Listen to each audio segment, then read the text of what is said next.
So as I'm working home doing my cardio, and I'm getting a fairly good rate, basically now, feeling sexy. So I'm going to delve a little bit into what I've been talking about finding a balance on emotional and mental well-being. And I'll talk a little bit about how yesterday I used food as a temporary comforture, so to speak, comfort food. I used it to make myself happy, so to speak. I used it to help myself get through something, and of course it's a temporary fix. In the fact that food can be a fantastic medicine, or it can be an absolutely degrading poison. One of the two. And throughout my marriage, well, I'm going to explain like this. I was watching something that very profoundly hit me. It was Jordan Peterson. And he was talking about how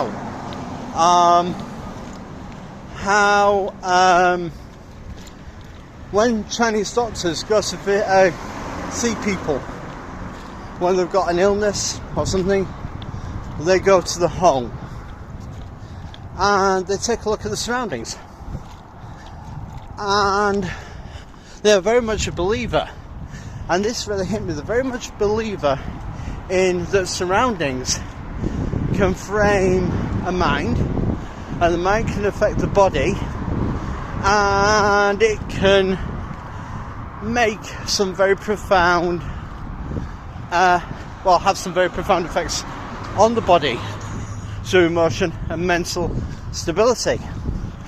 And he used this example is that sometimes they would go into a home where it's absolute order.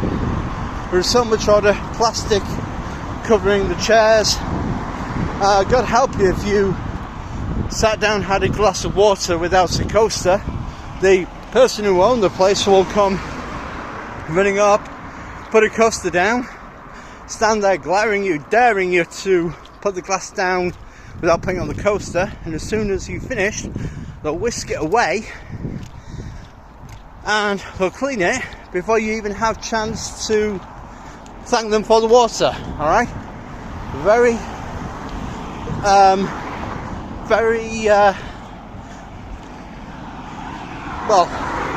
clinical,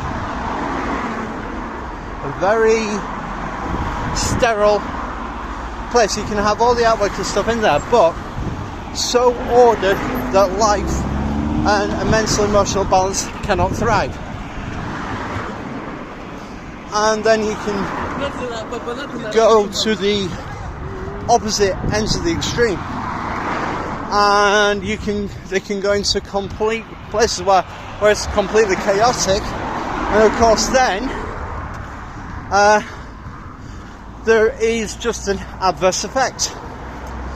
And it brought to mind very much through the eating and through everything else, and through the chaos, even though I tried to create order out of chaos, and of course it lasted for a little while and then went back to chaos again, completely and utterly, without any sort of reciprocating effort from my ex-wife.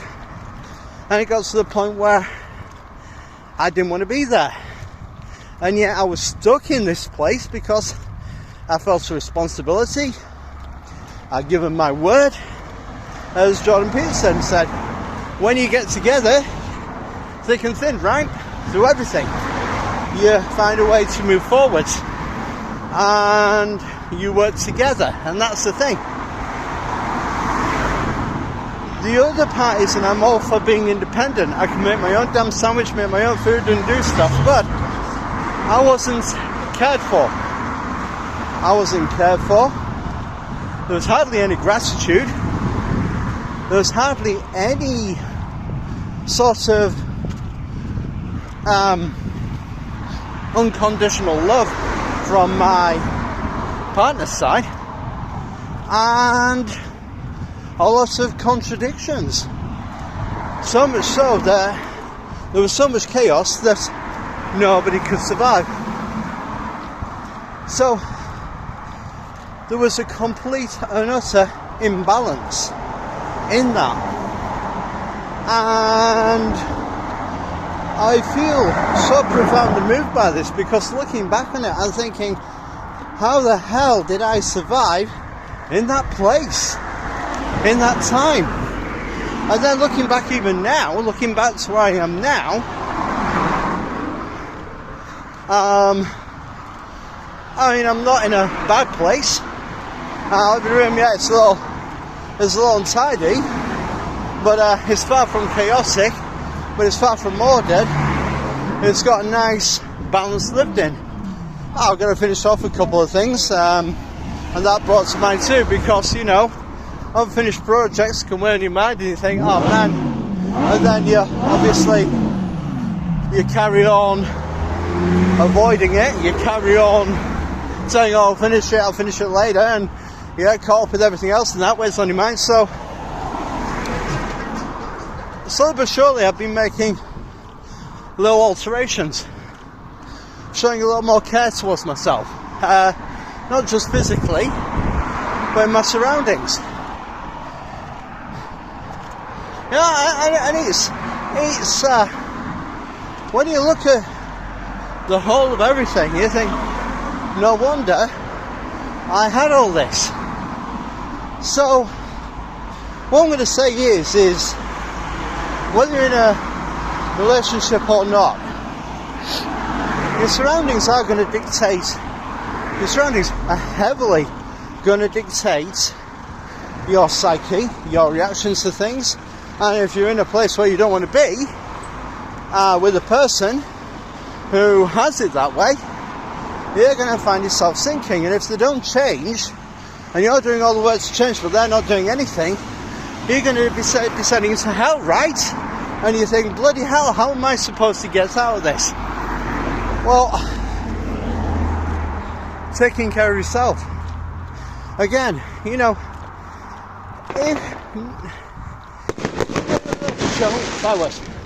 when you're in a relationship, you got to take care of each other, and you got to take care of yourselves.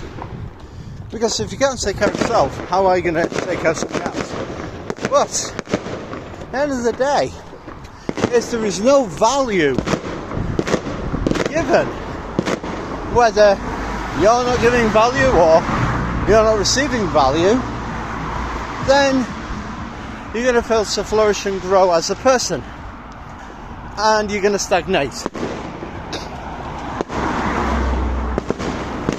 This really rocked my mind an awful lot, and I've really been sitting back and thinking, wow, this is really kind of like a lot of the root of my problems.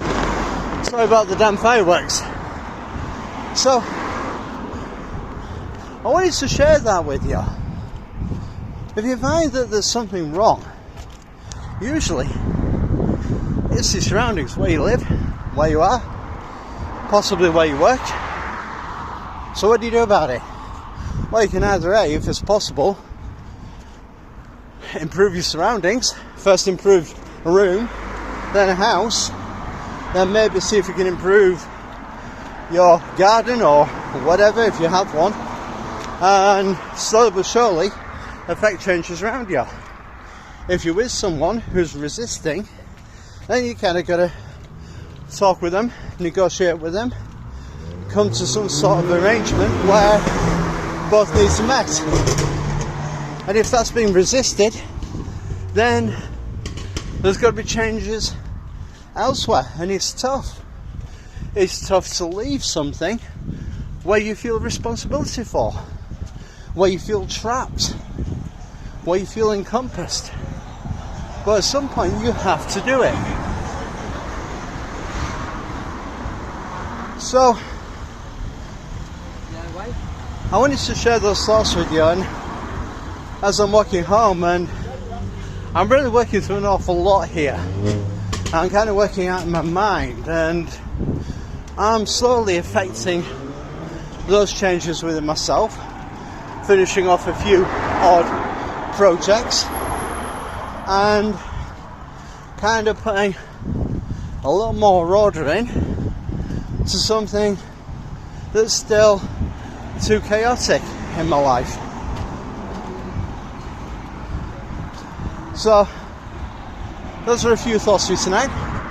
Gonna leave you with those. I hope it makes sense to you. I hope it helps you. And just, take care of yourself. And if you are in a relationship, take care of each other. Meet each other's needs.